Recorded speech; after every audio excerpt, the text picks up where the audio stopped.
everybody, welcome back to another card chat. It's a beautiful day for a card chat, and I'm so excited for today's card chat because I have more helpful information that I hope will help somebody. We talk about a couple things. I don't know what kind of, I guess you can say I comment. I offer commentary. So grab your Starbucks. This is nasty, by the way. I would not recommend this. I am not a cold brew person, but I'm feeling very basic today, so hence the coffee. We're currently on spring break for college, and I am really shocked because I was a really good student today, and I actually looked at what's due next week because it's stressing me out, and I literally cried this morning, but you know, it's fine. It's fine. It's fine. It's fine. You know, I believe in the C's get degrees bandwagon. However, I am not somebody who normally makes a C, but with this class, this semester, with these circumstances, I'll be glad if I pass. Which, I mean, I want to pass. I have a 90 in the class. I know I can, you know, hopefully get that back up to an A, or at least maintain my A minus. I'll take an A minus. An A minus on a good day, I'm fine with that. I don't want to make a B, because I haven't made any B's since I've been in this program, and I'm 4 classes in and I only have 8 left. But yeah. So anyway, yeah. That's where we are. So the first thing is the importance of having a dash cam in your vehicle. Now, I brought props for today's video. The reason why you need a dash cam in your vehicle. Okay? Here's why. This is actually the cabin attachment to the one that I have. It doesn't need to be just any dash cam. It needs to be one that has 4K or at least 1080p, because if the footage is no good, what good is it, right? If it's grainy and not clear, I know they're more expensive, but it's again, it comes down to an investment in yourself.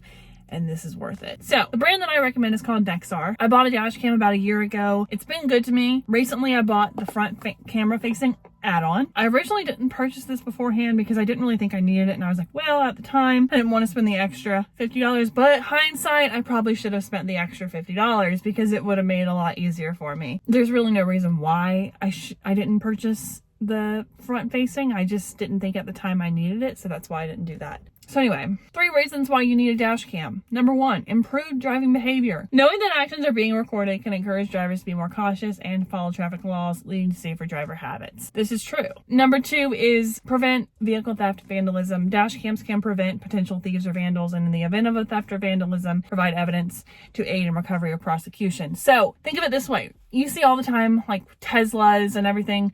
You see people post like their Tesla camera, you know, video of somebody trying to break in their car or whatever. It's like that. Now, to see parking mode, you do with this particular camera, you have to pay like $10 a month. It's a subscription. It's another way for the company to make money, but I actually canceled my subscription to that because I felt like I wasn't using it and I didn't really need it. And why am I spending an extra $10 when I don't have to? And then number 3 is peace of mind.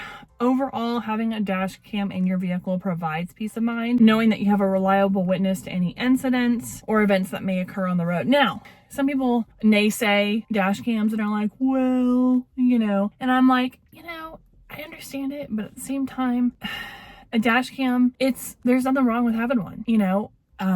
You can also just unplug it too. If you decide, you know, I don't want to record this drive, I'll unplug it. So, I mean, you know, it's not really, and you can also turn off the audio recording feature too. So remember that too. There's a way to do it, and then in actually the Nexar app. So there's that. And you know, what's funny is that for all the driving, the minimal amount of driving I do, which is to and from work and then to the grocery store, because I'm your basic 20-something that spends more time at home, because guess what? Staying home doesn't cost me money. And when I go out, or if I go out and do things, I'm spending money. Grocery store is a necessity. But anyway, so when I'm at home, I'm not spending money, but also I'm in school, and you guys know the story. But like, to be honest, with the minimal amount of driving that I do, which is not that much, I could probably have a month of YouTube shorts. In 1 week, I could have a month of YouTube shorts of people driving, you know, doing different things that my dash cam catches on camera. And, you know, I could have a dash cam chronicles page, which, by the way, I did create one, and it does exist. So, but I thought about, now that I've got the front camera add-on, about like posting like a video of me, like a short of me driving, and like just recording crazy drivers and my reaction to it. I feel like I'm already going to have the footage. It should be easy, right? I need to hire an editor and somebody to take the footage off the dash cam because my time is so critical, like the limited amount of time I have, which I feel like every adult's probably this way. You know, the time that we have not when we're not at work is very limited. So, you know, it is what it is. Moving on to the next topic is life-changing lunch options at work. And I'm not being dramatic here. Maybe I am slightly, but it is what it is. So I've been trying to eliminate frozen dinners from my lunch options at work because let's be honest, when you're a busy working adult, the last thing you want to do is meal prep, right? And frozen dinners, to be honest with you, I've seen over the last 4 years since inflation's been a thing for longer than I've been alive. But since it's gotten increasingly worse over the last probably 5 years with COVID, you know, they're reducing the amount of meat they put in the chicken a la king. And I'm like, what's the point? Even though I love chicken a la king, but they're reducing the amount of meat in it. So what the heck? And I'm like, I can get as much meat as I want if I make it myself. So here's what I've been doing. And you know, the last thing that anyone wants to do when you go and Google easy lunches for adults, you know, it's quinoa this and all these complicated lunches, and I'm like, who has time to bring the entire kitchen with them to work? You know, I'm like, what? So what I've been doing is actually meal prepping in the crock pot. And like this week, for example, I've got chicken and cream of mushroom and cream of chicken. So I did chicken thighs, which I bought in bulk from BJ's, green peas, which I bought a 4-pound bag of those from BJ's, and cream of chicken and cream of mushroom in the crock pot for 4 hours on high. It creates this really good consistency that you can eat over rice. You can even add mushrooms to it if you want. It's so good. And so I cooked that and it lasts me at least 4 lunches, which is actually very cost effective as well because it means I'm not ordering Chick-fil-A as much. But here's the kicker, because you can meal prep whatever you want, whether it's, you know, steak or whatever. You can cook whatever you want because here's where the good thing comes in. Okay, this is what we call a Crockpot lunchbox. Okay, let me put the spotlight on her for a minute.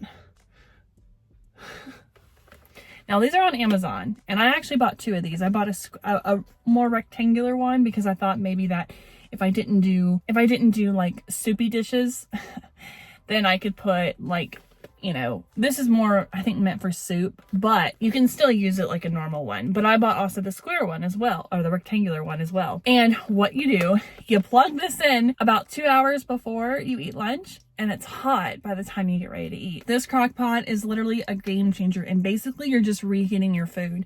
So I think these are not a new thing. These have been around a while, but it's something I newly discovered. Originally, this is meant for like construction workers and people who don't have access to a microwave at lunch. Well, this is a game changer and the best money ever spent. I even got one of my friends who I cat sit for hooked on it too, and she bought one as well, and it's wonderful. So it makes me excited to eat lunch, considering that before I was not excited about eating a frozen dinner for lunch. Kind of gives that fresh element to it. And then you're also saving money by eating your own food and not ordering Chick-fil-A for lunch. And also it's enough, I prep them enough food to get me through a good majority of the week. And it gets me excited to eat lunch, which is critical because since I work through my lunch, you know, I'm working through my lunch so I can leave an hour early, basically. It really does help. This is a great gift. I would highly recommend gifting this as well because like being able to bring your own food is so much better, and it's really good. You know, if you're on like a special diet or whatever, it helps you stay true to that, which is wonderful too. So finally, the last subject for today's topic video is the rise of the TRADWIFE. And this is a term that is kind of new on the scene, but maybe not. I'm seeing a trend across social media where such homemaking is becoming popular, and basically making bread, homemade bread, living off your own land. I'm here for it, honestly. Like, my dad has always grown citrus, and now he's got a garden and he's growing vegetables, and it's a wonderful thing. And it's really empowering too. That's how they did it. You know, that's how our ancestors did it. But if you can't grow things on your own, going to the farmer's market is kind of the same thing because you're supporting like local farmers. In my city, there is this business that I've seen on social media where you can pay monthly for them to deliver like fresh produce to your house. And also you can pay and get fresh meat delivered to your house too. And it's really, really like from a local butcher, which is really cool. And so not only are you like rejecting the grocery store, you know, corporate prices and that narrative, but you're rejecting inflation, and some ways you're getting better quality too. You know, what you see and hear about all the time is how the meat in the grocery store is not good for you to eat and all these other things. And I love this trend, and I love how it's becoming popular, and like I said, I'm here for it.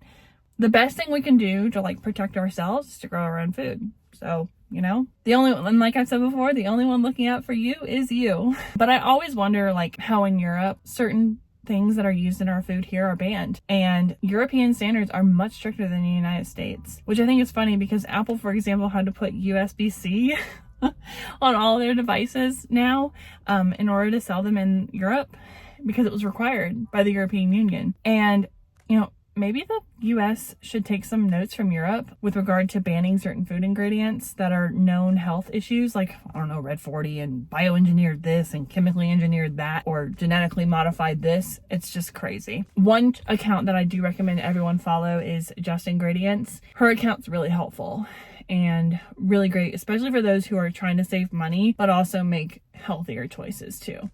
There's that. And on that note, I am ending the chat here. We talked about a lot, and I hope you guys find this helpful and enjoyed, and I hope you learned something new. And if you did, don't forget to like and subscribe and stay tuned for more, and I will see you all in the next one. Bye.